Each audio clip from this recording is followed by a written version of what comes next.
What's up, people? I'm Christ Ham Disciple, and we're going to do another video. This one is on people calling the Snyder Cut fans, the Snyder Cut gatekeepers, and labeling us all kinds of negative names because some of us are just really going in deep negative on upcoming films that Warner Bros. And DC have. But some of us are actually just giving our honest opinion on certain things, and then we're just walking on with it. So I found this very sad and very strange that people decided to attack people who have been doing all kinds of positive things in the Release the Snyder Cut movement. Decided to attack them for the very few who are very negative and pessimistic towards the upcoming DC films. All right. Now I have said, and I'm on the record of saying, that I don't really have an invested interest at present in those upcoming films. I'm more interested in the Release the Snyder Cut movement, what we're doing. By the way, those of you who don't know, there's a competition that was going on, a poster competition that closed yesterday concerning fans of the Snyder Cut movement who wanted to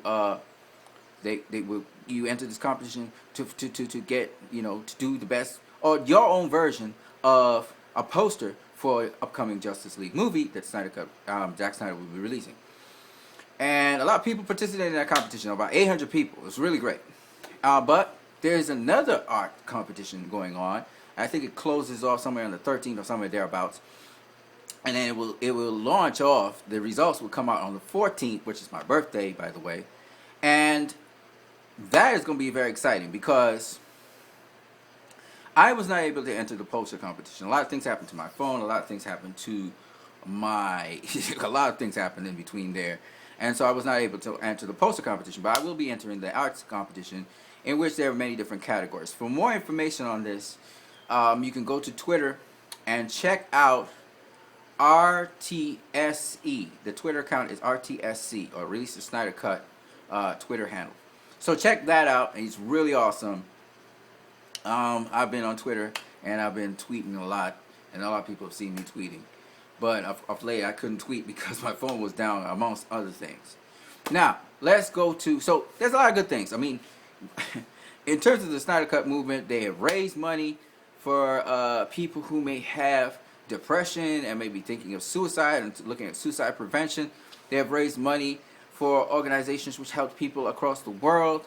They have also raised money for other charitable organizations like Feeding America, Subway. They partnered with Subway and so on. So a lot of positive things the Snyder Cut movement has done and has made news in so many different ways, in positive ways.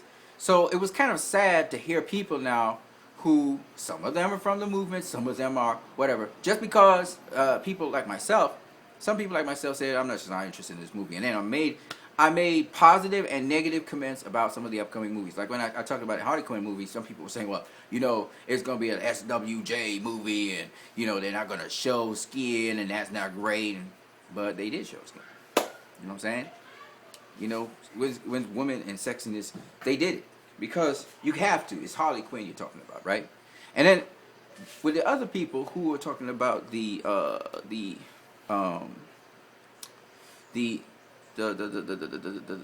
some people were critical of some of the action scenes that are happening in the upcoming Harley Quinn movie. But again, this is really simple. If you find that those action scenes were boring or they didn't look really well done, which my impression of it was, and I said it to people, I said, listen, that don't look that great. I'm just saying. All right? And a lot of people went to town on me when I said that. And I was like, because I was in passing. To be honest with you, I'm not interested in this upcoming movie. So I just made my comment. But before that, I said, listen, man, this is a rated R film. There's no way in hell these outfits or the people or whatever y'all guys trying to push, that there's not going to be sexiness in the movie, because that's just a Harley Quinn movie. It's going to have it. And it's rated R, right?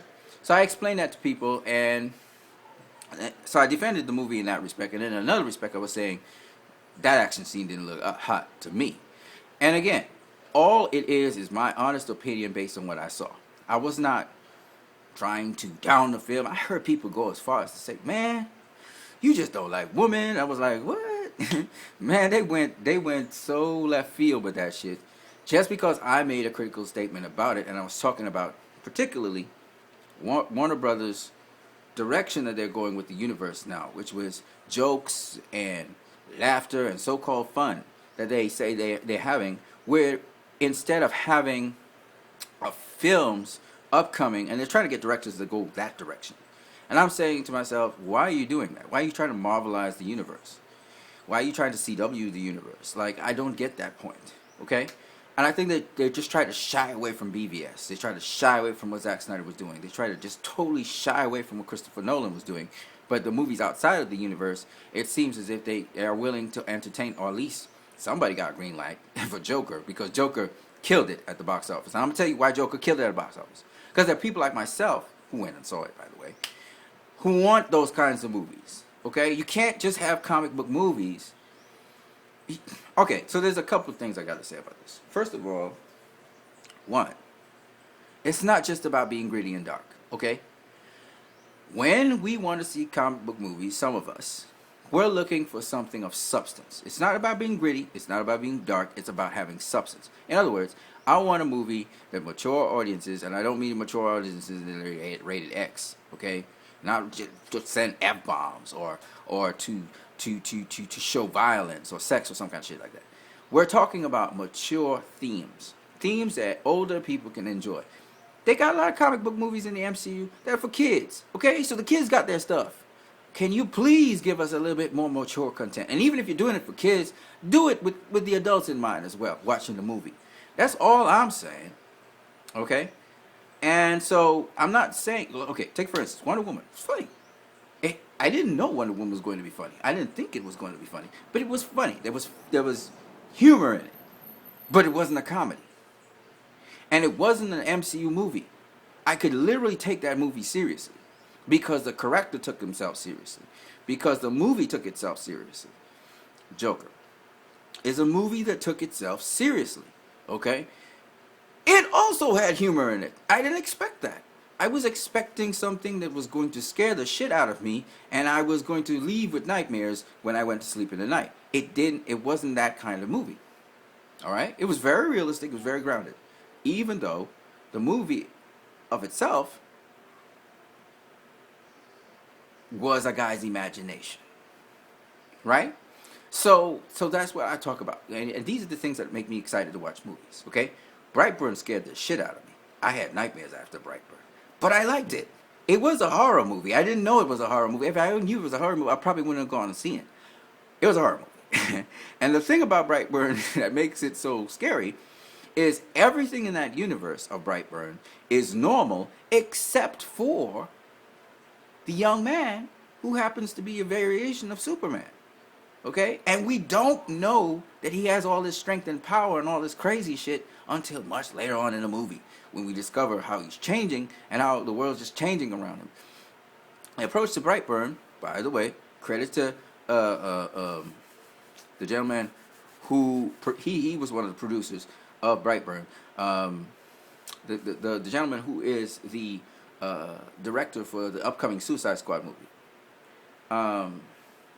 Credit to him, James Gunn, and his associates, his cousins and his brothers and stuff, for making this movie, because it was definitely a tribute to Zack Snyder's Man of Steel, showing you what, in another universe or in another world, what Superman could have been. And we're not even talking about a full-blown, full-grown Superman. We're talking about just a young Superman. And it adds so much more to Man of Steel. Anyways, I don't have much more time left, guys. I'm going to catch you guys later in some other video. If you guys want to subscribe to my channel, fine. If you want to donate to my channel, it's fine as well. You can do it via Western Union or MoneyGram. Check me in the comment section below for more details. I'm going to catch you guys later. Peace.